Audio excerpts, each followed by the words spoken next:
This world's too much, I swallowed all I could. Welcome back, everybody, to another episode of Trade Talk. I'm your host, Niko, and this is episode 31, the Late Tapes Vol.7. Yes, this is the continuation of the episodes I've been putting out over the last couple weeks, where I'm catching up on my backlog of books that I've read over the past 2 months. So much so that I'm actually reached a point where I'm also reading new books that have been coming out over the last 2 weeks of recording these shows. So as of next week, I'll be completely caught up. If you're listening to this at the day of release, I'll be coming out with 2 more shows over the weekend. The last, with these recordings, 3 weeks, I'll have brought out 3 shows a week until next week, where we reach episode 10, where I'll be completely caught up to where it would have been if I actually released these shows weekly like I normally do. So if you're a new listener, these shows will be coming out on a weekly basis after these couple of weeks that I've done recordings for. That was just basically to catch up on all the books that I have read, because just because I wasn't recording doesn't mean that I wasn't reading, and I had a lot of things to talk about. So I figured I'd speed up the process a little bit and put this content out there for you guys to listen to, and then we're going to be back on track. So episode 35 will be the first episode next weekend, where it's not a late tapes episode, and where I'll be back on track, and it'll go out weekly after that. So sorry for the long drawn-out explanation. I've been kind of trying to do that at the start of all these, but if you are a regular listener, I'm sure you heard it many a times at this point. But if not, go back and listen, because there's lots of episodes there of books that I've talked about, at least 3 to 4 every episode, and I even talk about manga as well as other graphic novels. So definitely check it out. There's a lot of great stuff there. So first up today, I got 3 books I'm going to talk about. The first up is Symbiote Spider-Man. This is written by Peter David, art by Greg Land, who I'm not very much a fan of. And Ben Coelho, I guess, did the flashback sequence, it says here.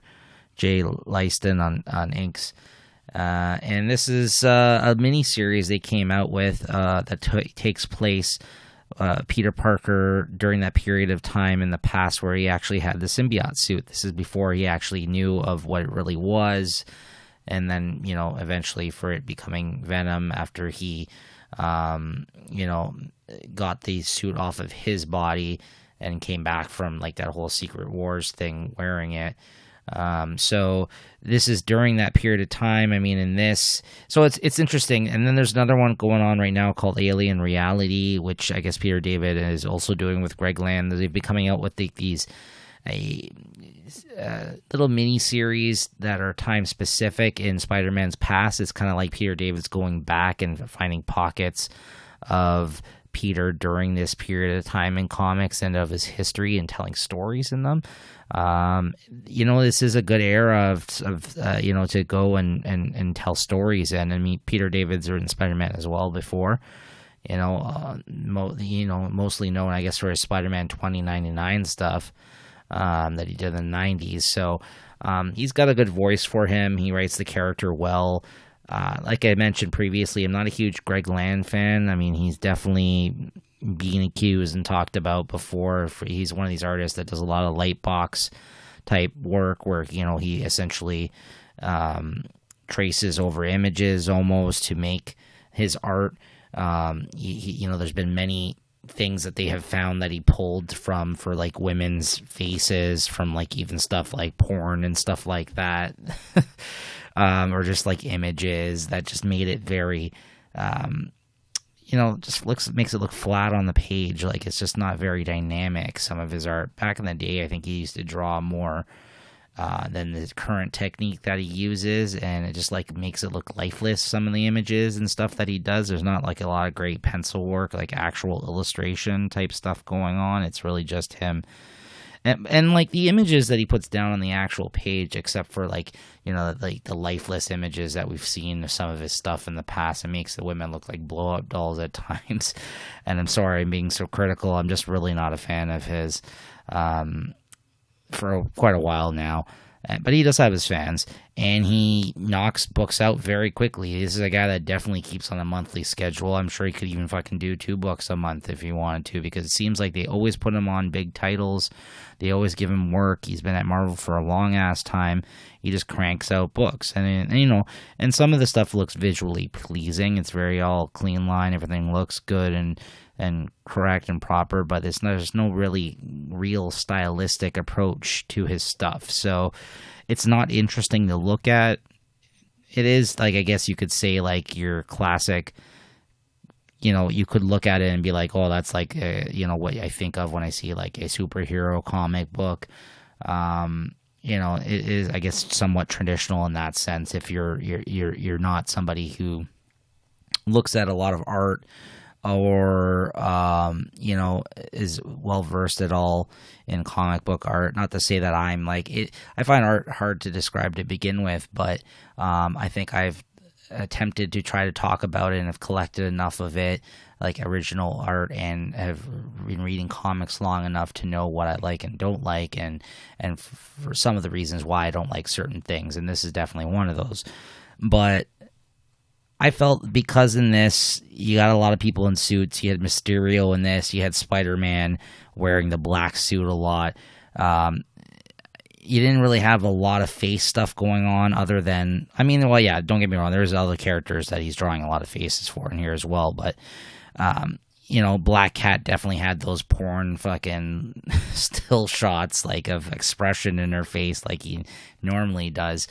But I felt the story was enjoyable enough. It was fun enough. It was a nice period of Spidey that I like. It was cool seeing him with the Black Cat again in this, Felicia Hardy. This is a period of time where they were actually together, and I really like those two as a couple.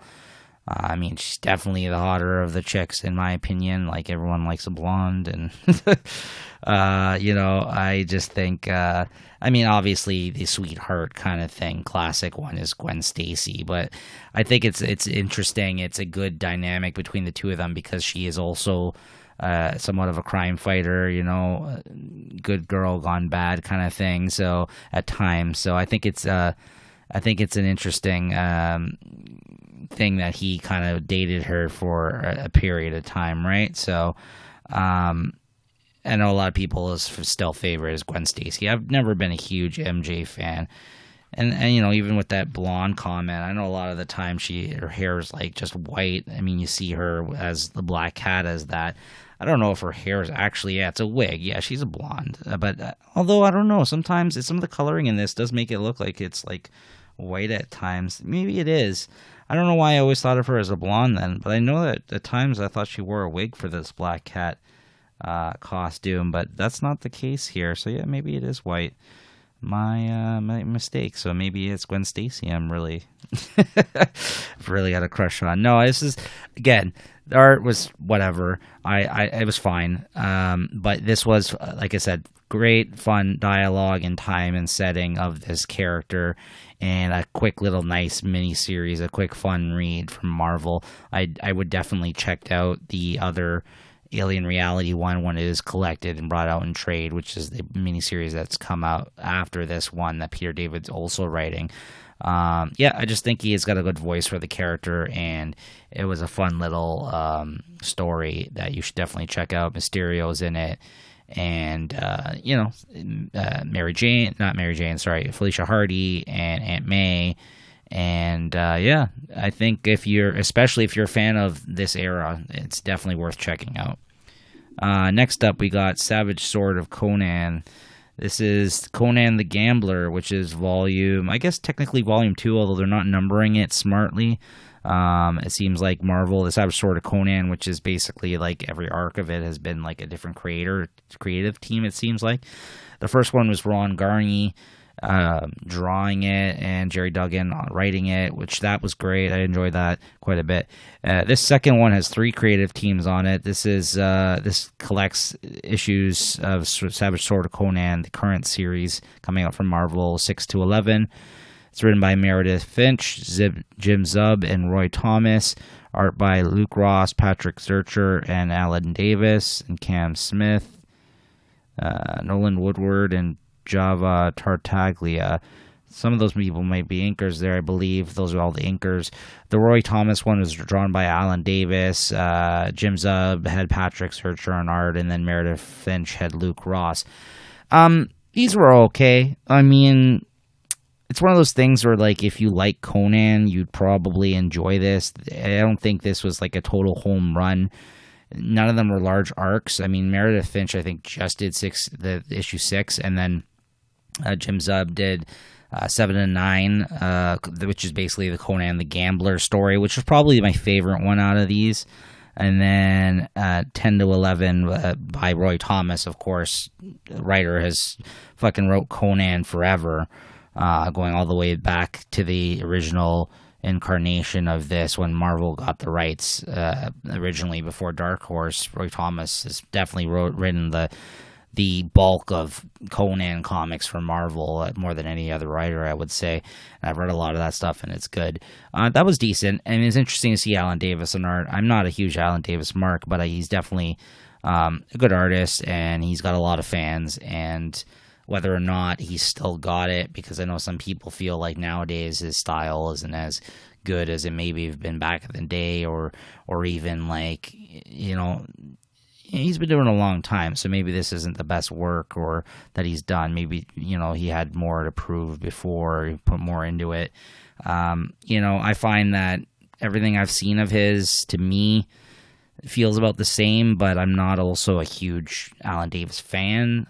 But like I said, he's a good artist, and I don't mind seeing him on stuff. Some things I think are better than others, but I wouldn't say that this looked any different than anything else he's done, at least that I've read.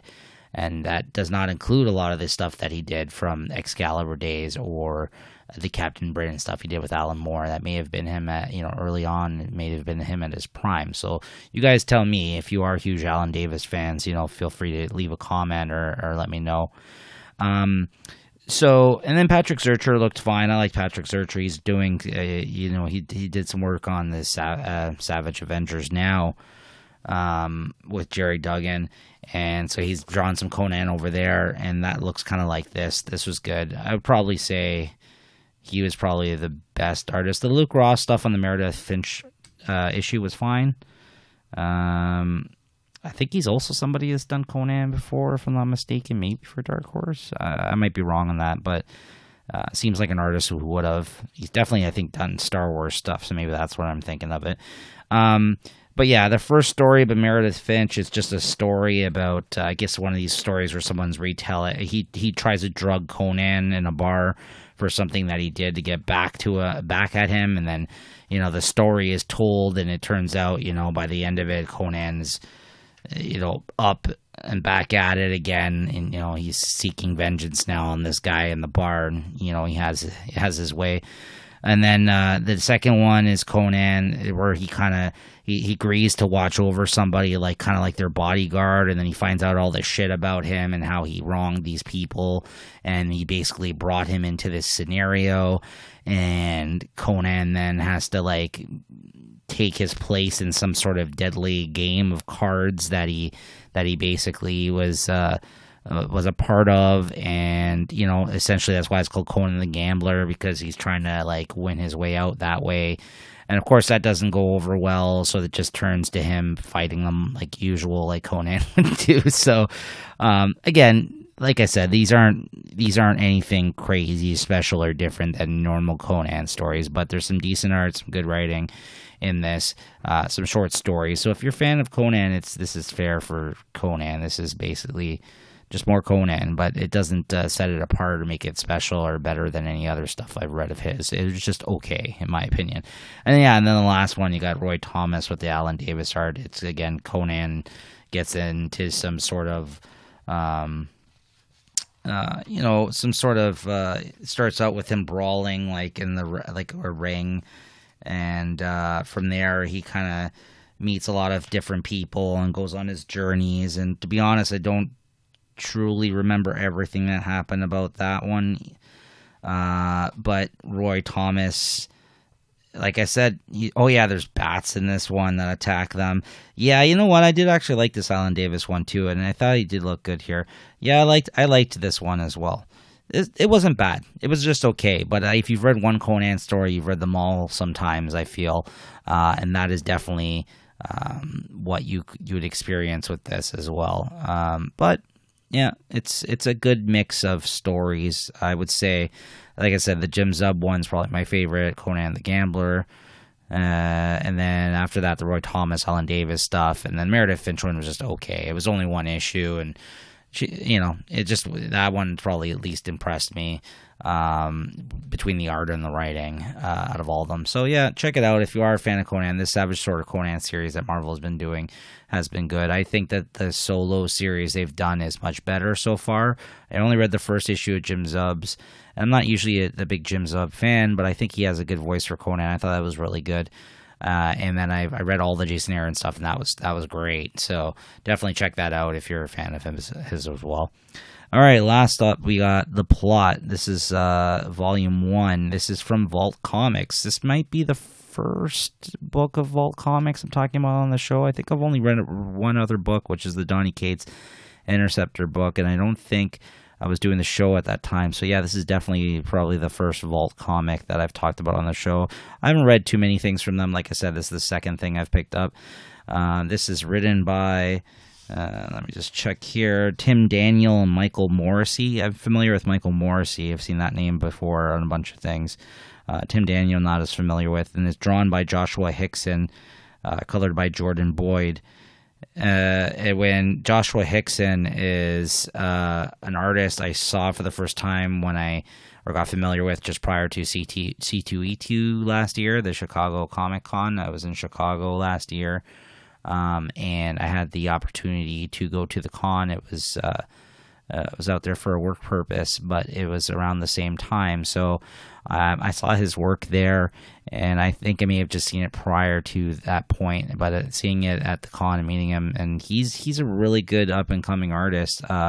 Definitely, if I had to compare his art style, it's kind of like Michael Walsh, but like Michael Walsh's earlier stuff, where it was really heavy-handed. It feels like on the inks, like very...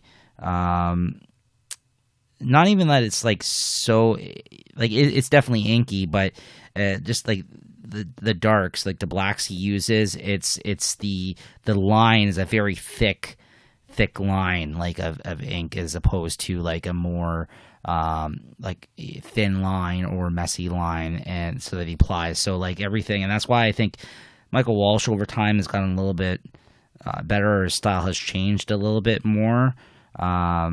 But yeah, if I had to compare it in any way, I would say, yeah, definitely Michael Walsh. I'm seeing a lot of Michael Walsh in this. And maybe I'm even wrong on saying it looks like his earlier stuff. I didn't mean that as a way of saying this isn't as good as Michael Walsh is now. It's very good. I really like it.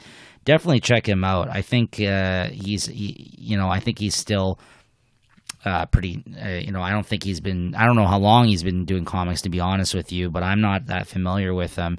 And, I think he seemed like a fairly young guy, so this might be still pretty early on in his career, but he's really good, and I think that's definitely the standout of this book for sure. The story was interesting too. The story was about a family, Chase Blaine, I guess his brother who he had a falling out with, and his sister-in-law. They're killed. And then he becomes a guardian to their children, their son and their daughter. I guess the daughter's older. She's like a teenager. The son's like younger. And then his niece and nephew. And he doesn't really know them. He hasn't really been in their life. The brother and him weren't really on good terms. And his brother, I guess their family is a big part of this town. And like they had, his company, they had a huge name for themselves in terms of like employing people in the town, and as well as, being wealthy and being a well-known entity in that town, like their family. And then he basically moves those kids with him to his ancestral home. And so I'm just looking for the name of it. Yeah, Cape Augusta, which is like filled with, it's like over a bog, like a swampy like bogland type place, and is outside of the house, and there's all these weird like dark family secrets stuff that's involved with the house, ghost or hauntings there, like, and it reminds me of your classic kind of haunted house type thing, or like even like that house on, like, not a house on Haunted Hill.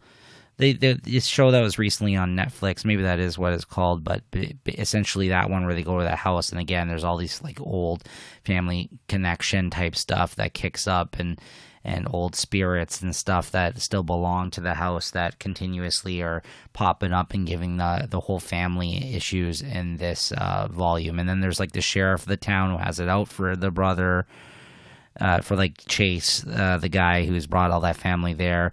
And he has a reconnection with, like, I guess his old girlfriend, who's now a school teacher that works in that town.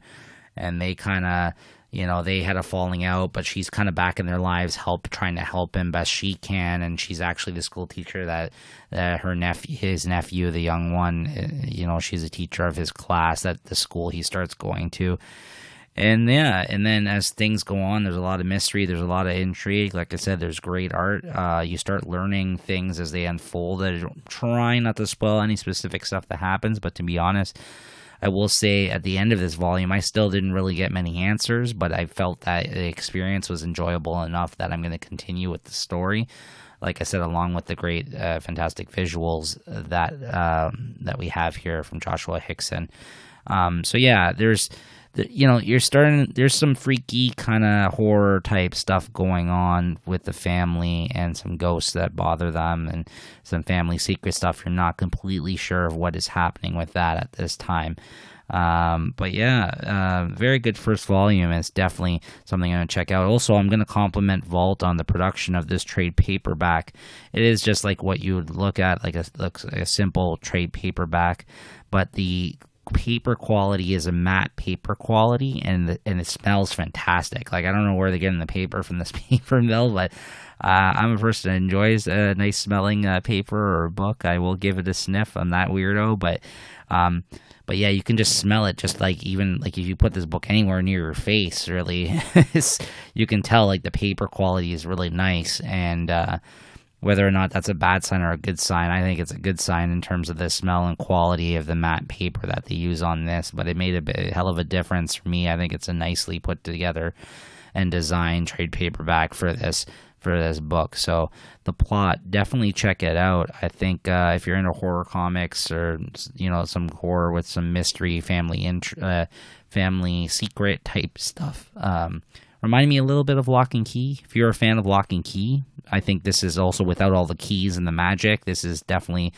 a house with a lot of family secrets and past type stuff that's coming back to haunt them in that sense, but without any of the magical keys. So, but if you like Lock and Key, definitely check this out as well. All right, so that'll do it for today. Like I said, there will be a couple more episodes of this late tape volumes, Trade Talk episodes coming, and all the way up to episode 10. And then from there, that same week when 10 drops, there'll be a current episode right behind it, and then we'll be back on track and coming out weekly. So definitely check it out, as well as check out Weekly Wine Comic Time, the single issue comic review show I do with my girlfriend Christine here on the channel as well. Or you can always check out our main show, Late Night Chat with JT and Niko, that we do, where we kind of just talk about everything that kind of interests us. It's not very comic specific. JT is not a comic fan in that sense, so we just talk about everything else: sports, TV, movies, you name it. If it's another type of media that we enjoy, plus just shooting the shit, that's what we do over there. All right, guys, we'll see you guys next time. Thanks.